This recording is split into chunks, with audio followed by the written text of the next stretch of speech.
And then obviously all of the tragic events that happened that led to Black Lives Matter. And like, how is that, how has 2020 changed the firm's approach, if at all, in terms of either investment pace or maybe certain sectors that you decided to lean in more towards, or things that you did specifically for the diverse founders and deal flow? So I'd say for us, it didn't change that much because it's something we had always been focusing on. It gave us maybe a louder platform as more people started to focus on that. And we started seeing more firms come to us asking for advice. So I think it's been really good for us, since it's something we've been doing, to kind of show the way as to how we think about it, what our approach is.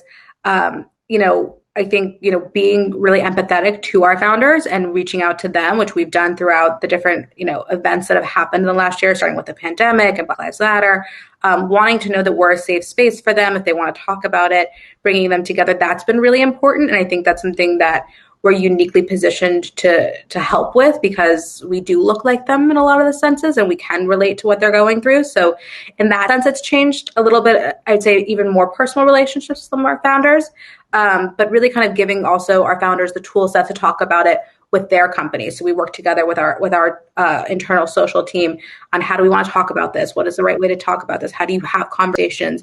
Because we don't want people to ignore what's going on in the world. It's affecting all of us. And so how do we address that hands-on? On the kind of how we work with founders, I would say at the beginning we slowed down like everyone else did. Like, pandemic was scary. We didn't know what was going on. We had to get used to investing in people that we hadn't met in person. But I think at this point we've all gotten pretty comfortable kind of expressing ourselves via Zoom and getting to know people. So I'd say Holly takes a few more meetings because we're not meeting in person to really get to know somebody, because we are so founder focused. We're early investors, so we really need to understand who we're working with and what makes them tick. But other than that, I mean, I get to wear more yoga pants, but other than that, it hasn't changed that much. And, Serena and I have been remote from day one. So Serena lives in Florida. I live in California. So we were always talking via Zoom or FaceTime and using WhatsApp and Slack. We were used to very digital focused communication style. Now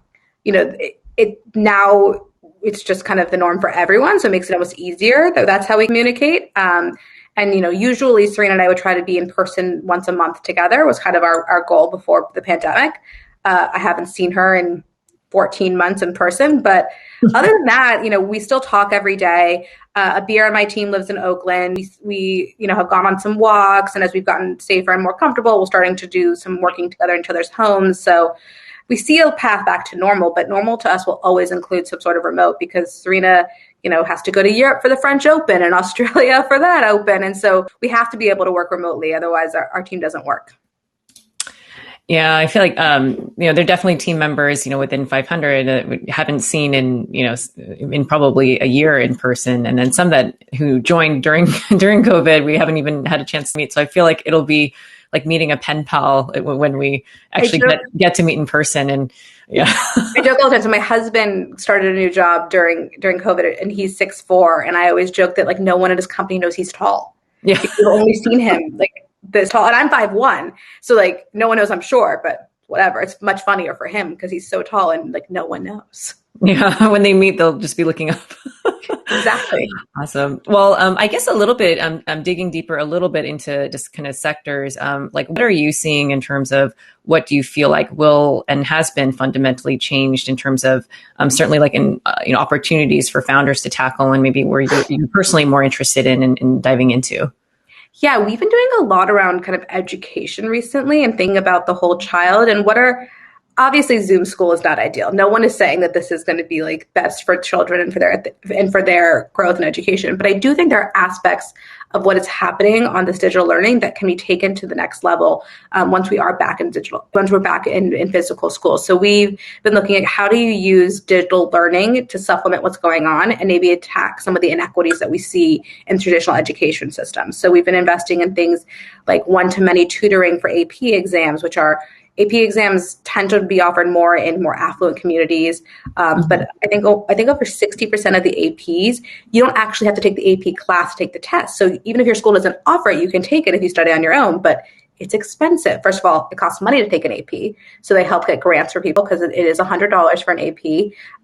And so you can have if you're on assisted lunch, you can have, I think, 3 or 4 to take it on. But some of these students want to take more APs, so helping them get those grants and also helping them study and learn from each other. So putting together cohorts and learning from others and getting that extra support so you can get a leg up in the AP exams. AP it's a question. It's advanced placement. So in high school, it's a way for you to take a class that can give you credit towards a college credit class, which also helps with taking on less student debt and less of a burden. So these are things that we see trickle into many parts of that. We're also thinking about young children and what their education is going to look like. So that's been something we've been really focused on kind of how do we take the things that have changed and take the good out of them and putting them to new normal. Got it. And I'm curious, like, are there any sectors that previously you were investing in that now, because of all the changes in 2020 and with COVID that you likely are leaning out of, or, kind of not, maybe, taking a break from, or like not, or maybe keeping an eye out on whether things will change or not? Yeah, I think for us, what we do is we have like a quarterly meeting where we talk about the themes that we're most excited about. And for sometimes those themes, like, I've been here for 3 years and like femtech has been there for 3 years, every quarter. We're very excited. We still think there's a lot to be done there. Mm-hmm. And sometimes we'll see kind of things have an arc and kind of go down. And so at the beginning of COVID, and right before we were looking at like social 2.0. And then there was an explosion of social apps at the beginning of COVID. And we kind of took some time, we looked at them, we had made a couple of us, we're like, all right, this is a little bit more wild, wild west than we were expecting. So we took a step back. We're like, we're going to let the kind of the world see where it ends up and things like that. So that's something we kind of went into COVID wanting to do. Got a little too basic for us. We're like, okay, we'll take a step back. We've been doing less. We've been doing less in like brick and mortar right now because, we're trying to figure out what that looks like, how the world comes back, and looking a lot in e-commerce and tools to help brick and mortar and smaller companies go onto the e-commerce site and go and kind of transition to a more digital world, because we do think that this has sped up kind of the transition from brick and mortar to e-commerce in maybe 5 years.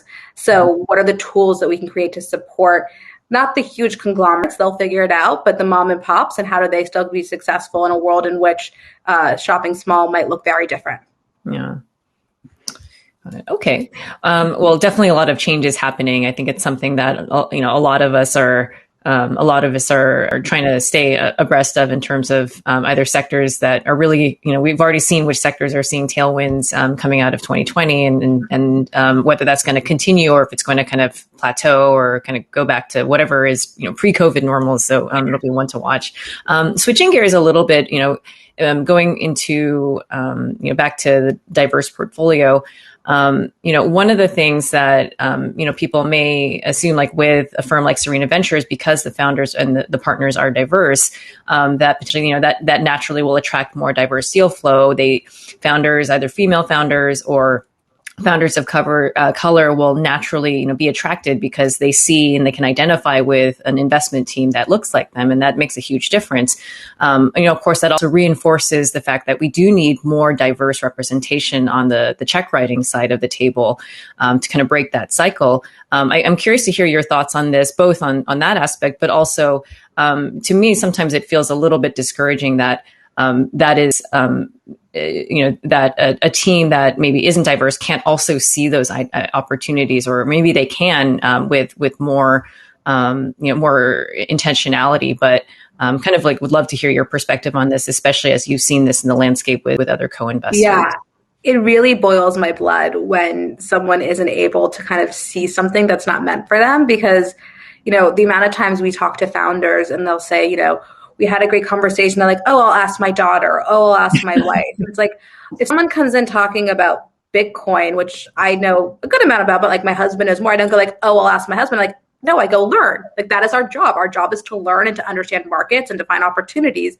And so it's really, one of the things that a beer on my team who's joined us has put into our nomenclature, which is, instead of calling people underrepresented founders, we call them underestimated founders, because it puts the onus back on the investor.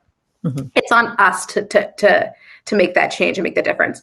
We definitely see more women and more diverse founders coming to us. I can't tell you how many times people will tell us in a meeting, like, it's so nice to see someone who looks like me, or like, wow, an all-woman meeting. And it makes a difference to the founders.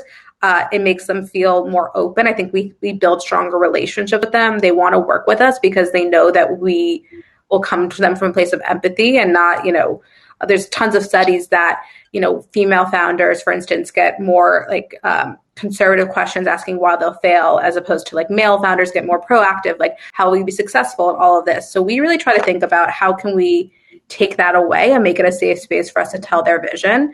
And I think that opens the door. One of the things I love about our portfolio is a lot of our inbound is now coming from our current portfolio companies. To me, that says that like, we've done a good job. We made them feel like we are partners who can help them grow and want to be with them. And so I do think it's important to see people who look like you. I do think it's important for more venture firms to have women and people of color in decision making and in those meetings. But it's also the onus is on us to I didn't really care about trading cards. It's not something I've ever done. I'm not someone who's good at cards. But like there was a huge boom in alternative assets and looking at trading cards. So, like I learned about trading cards. Like that was my job. And so why can't a man learn about tampons? Like it's very possible. It's not the information is out there. So I think it's obviously helpful, but it's also on us to not resort to what we know. Like every company that we invest in isn't meant for Alison, Rapaport, Stillman. And I know that, but I'm still able to see the opportunity and help the company grow. And that needs to happen across the board.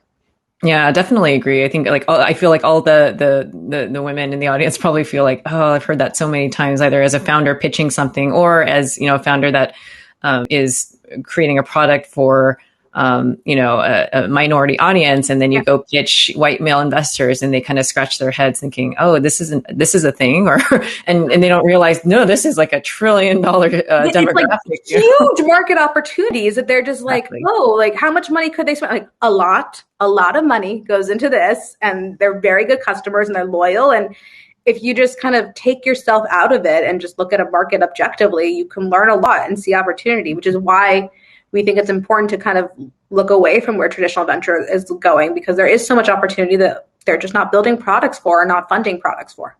Yeah, exactly. I think what I mentioned earlier, and I realized like it looks like there might have been some technical glitches for some of the audience. So, my opening remark mentioned that, we're really missing out on amazing opportunities because we're overlooking founders of color who are underrepresented, or they're building for those audiences, which are massive, but, because it's not kind of quote familiar, or it's not crypto or, something or trading cards. NFT, then you can't do it today. It's only NFTs exactly. The last like 2 weeks. And now it's NFTs, right?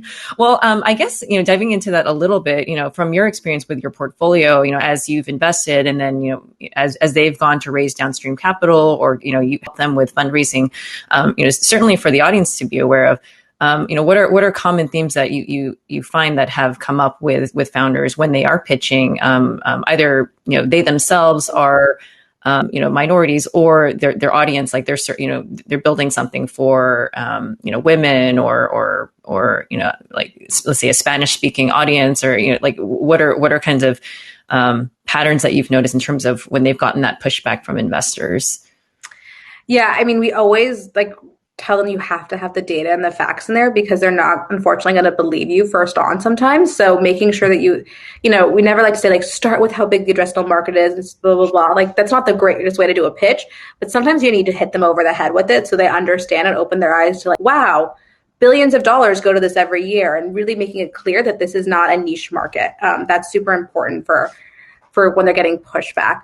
A lot of times also what we'll see is sometimes they get success with kind of traditional venture founders, and then they'll be ready to close around and see that actually no one on their cap table looks like them, and then they want to see more people look like them. And so they'll come to us and be like, hey, how do we fix this? Like we have a great company. We were able to convince people who aren't being served by the product this, but now I look at my cap table and this is the problem. This is the moment that people who are in venture need to focus on, because we're about to close a round and I don't see any women and I don't see any people of color on my cap table. And am I doing something wrong?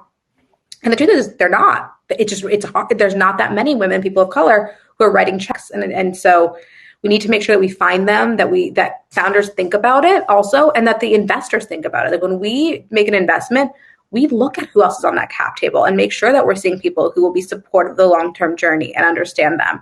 And so I think that's something that's recently come more to the front of mind for a lot of people is thinking about the diversity of the cap table and helping them think through that. Otherwise, I'd say like we try to obviously help our founders find like-minded investors, and we have a group of investors that we like to work with, that we know support the communities that we support. And you know, when I hear from a founder that they had a meeting with another investor and they made them cry, like, okay, maybe I'm not going to send you my next, maybe I'm not going to send you my next opportunity. Maybe you weren't nice to my founder, and like I remember those things. And so we try to work with people that we like. And since we are doing early stage, a lot of funds use us kind of as a filter and a way to see things. So we build those relationships. We know who will be the right people and try to set our founders up for success with them. Wow, whoever made the founder cry, that would go on a blacklist as well. Amazing. Well, I think one of the things that often comes up as I think more of an excuse, but in terms of VCs, obviously everyone has more or less good intentions, but when they talk about sourcing a diverse pipeline or deal flow for their portfolio, and they question like why is their portfolio not more diverse? Oftentimes the question of, well, I just can't find any, or they're not either, or they're too early, or kind of all kinds of things. And I think certainly as Serena Ventures and yourself have found, and certainly for 500, that these founders are not going to necessarily be in Silicon Valley. Silicon Valley has its own challenges in terms of diversity, but I think you really need to go out and scout these founders, and much like you would for any hot deal, like you are going out there hunting and scouting, and you're going into cities in the U.S. or even around the world to find these founders, because they're not necessarily going to come to you. They may not even go and apply on AngelList, especially if you think out what they see when they look at VC firms. And again, they look at the team page and they see, they don't see anyone that looks like them, or they don't necessarily think venture is a path for them, because either, it's just not something that there's a lot of exposure for. So I guess, what would you advise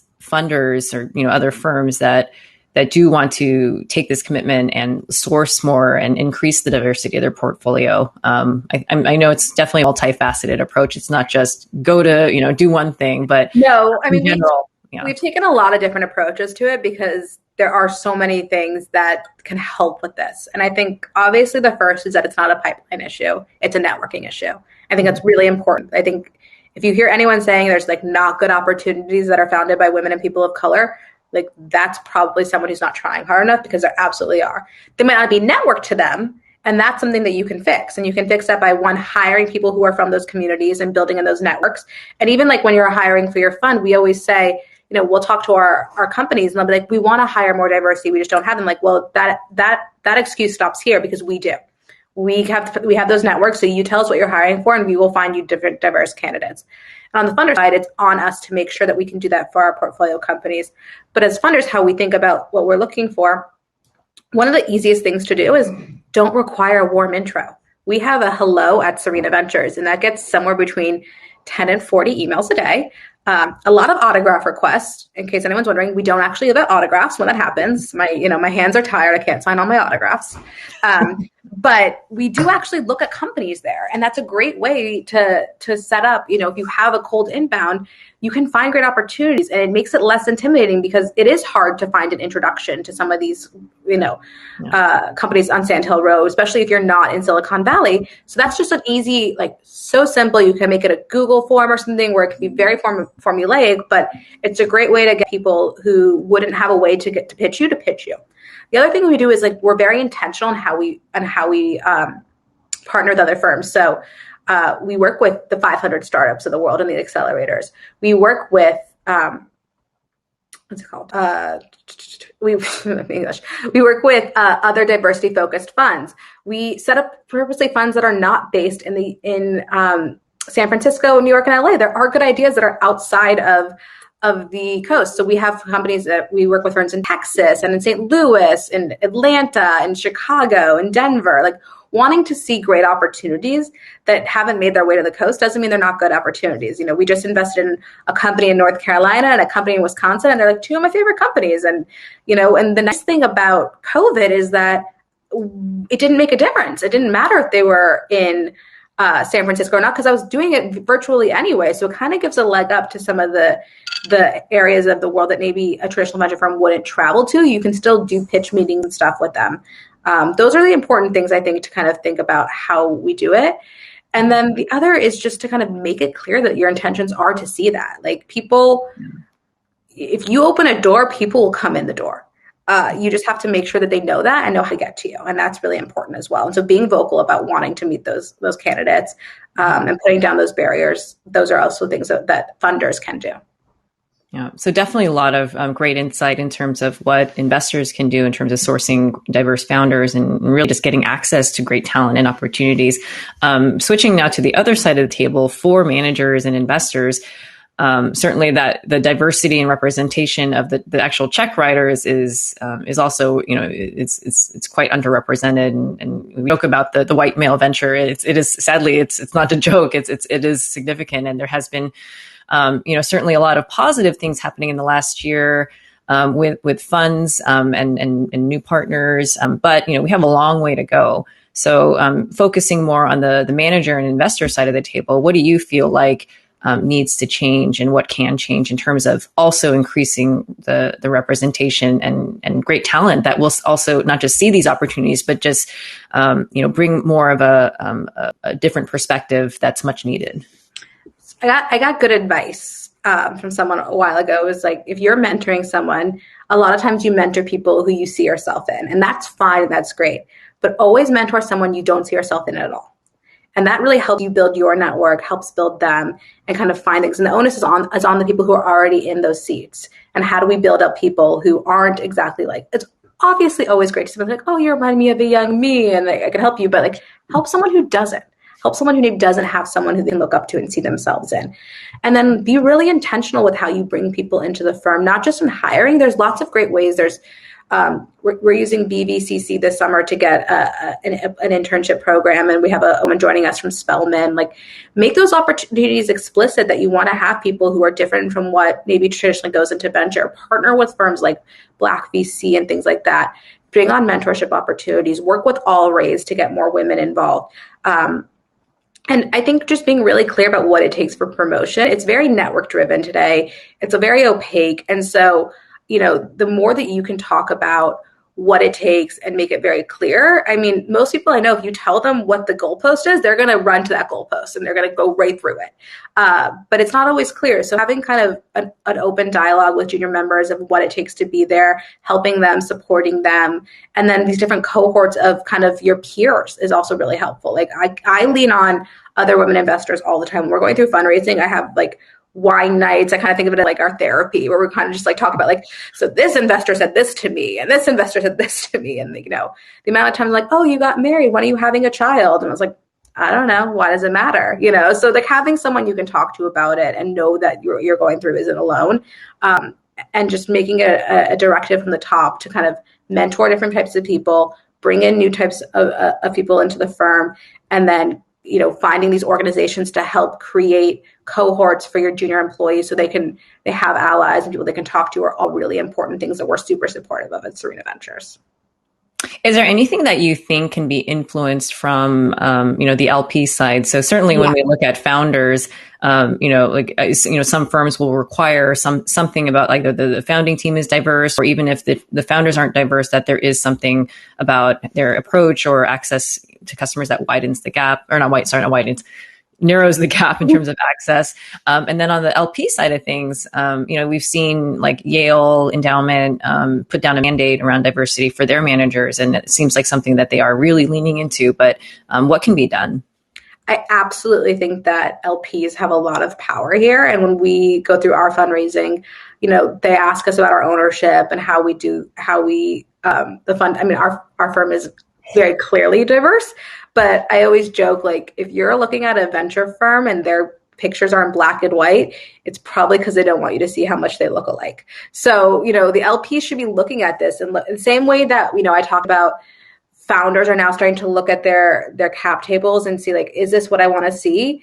I think the LPs are starting to look at kind of the founders that they had, the funds that they have, and what is their exposure and what does that look like? And, it's really easy to make the argument. There's been so many studies that like diversity of thought leads to better outcomes. So no one needs to put in a pitch for like why diversity matters, and that you can actually, there's tons of like firms run by women or firms with diverse boards have better financial returns. Like all of that is true. Now it's on like who's going to make the difference, because it's really hard to get out of your own way. And when something's been going the same way for a long time and it's going well, there's not an incentive to change. There has to be an external incentive to change. Yes, we've had a lot of stuff happening in America that maybe is going to push the needle. I'm cautiously optimistic, but have I seen it happen? No. I was talking to another a female founder yesterday, a Black female founder, and she was like, everyone's saying like, isn't it so great that everything's changing? She's like, changing where? Where is it changing? Because it's really the same for me. And so I think it does have to come from the positions of power. And in venture, the positions of power are those large corporate public pension plans, endowments, and foundations who are writing the big checks, who are giving people the power to make this. And so I think that is something that we're starting to see. I loved what Yale is doing. I also love the different types of PACs that different venture firms are doing, and just kind of thinking about how do we make it something that, unfortunately right now, maybe it has to be a requirement. Maybe it's something that we have to explicitly say. Hopefully down the line, it becomes so normal that we wouldn't, but it's a good way to start addressing the problem and start making a difference. Yeah. I guess for managers out there, investors, and actually this applies to probably anybody, whether you're a founder or CEO.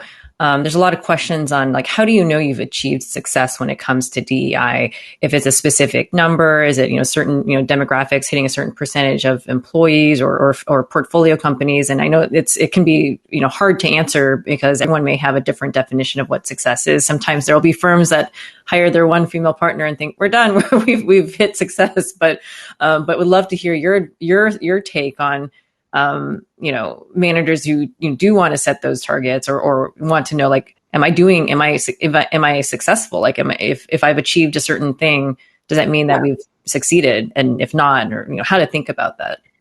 Yeah, I think it's really hard to start from zero to get to a place of success. And I do think that while we don't necessarily have quotas or things that we track, I do think it is helpful when you're starting from day one to like, do a deep dive, see what's in your portfolio, see what those numbers look like, and set goals. Because you get a push to start, like maybe that's what you need. For me, success is when you don't have to have the quotas and you just naturally wake up and you say like, wow, 70% of my founders are women, or something like that. Like that to me is like how I know I've been successful, because we haven't been explicit, but it's still happening. But to start, it's not that easy. And, when Serena started, she was like, I want to fund more women. She was very explicit about it and made targets for herself. And that was something we started with. And now we've pulled back and we say, we'll fund anyone who has a good idea. But because of the areas that we want to serve, we're naturally finding women and Black and Latinx founders who are important to us.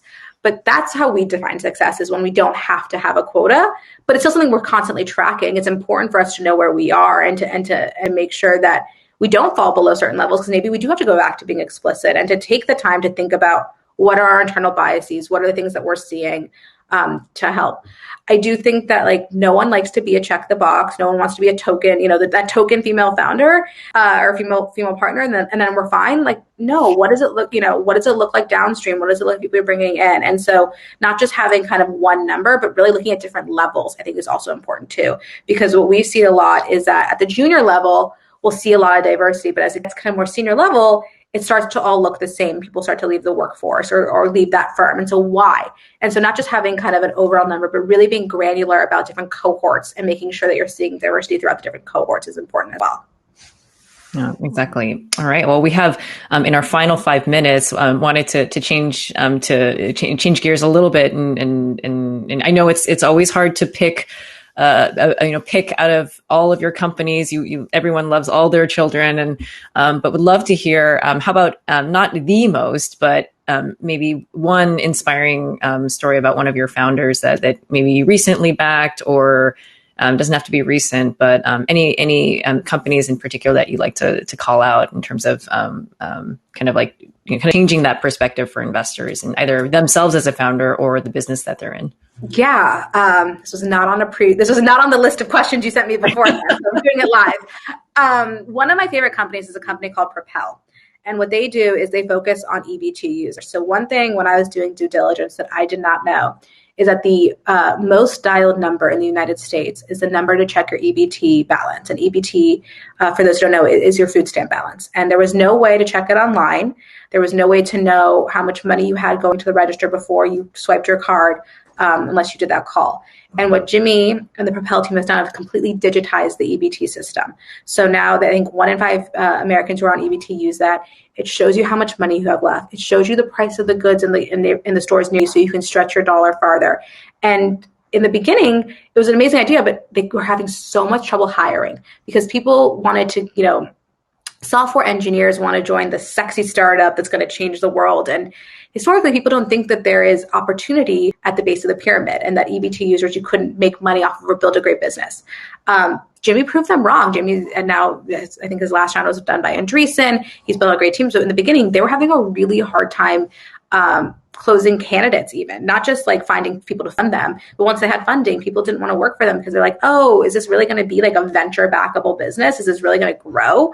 And so we stepped in and we kind of would, when they were looking to hire, a head of sales, we came in and we interviewed them and we talked to them about why it's so important. And now they're doing great. But I think it's really hard not just to get the funding, but to find the people who are going to be mission aligned and who believe in what you're doing. And so working with them has been incredibly rewarding to see them grow, to see how the company has grown, to see how the industry is like thinking about what financial products can be created for different communities and how they can be successful and help lift everyone up. And you can do good and do well at the same time. It doesn't have to be one or the other. So that's been one that I've really loved to work with them. Yeah, that's exciting. I think it's a great example of where it, at first blush, either like if they go and pitch kind of the typical Sand Hill Road, I'm sure that audience has no idea of that space, but also, like you said, the perception that is there money here? Is this a, kind of quote venture backable company? So it's really inspiring to hear that. Well, thank you so much, Alison, for spending this hour with us, and you had a lot of great insights to share. Definitely for founders who are looking for a great partner and great investor. Serena Ventures and Alison are phenomenal, and they've backed some amazing companies. And like I mentioned earlier, we've co-invested in a couple together, and hopefully that'll grow. But thanks so much, Alison. Yeah. All right. Well, we have a great lineup of speakers for the rest of the day and tomorrow, so certainly sit back and enjoy. Another plug for our Unity and Inclusion Awards. Please make sure to vote for them. We're open until 5 p.m. Pacific today, the 7th. So, and then coming up next, right after this, we have an amazing panel on building a better Black investor pipeline. So please stick on for that. But thank you, everyone.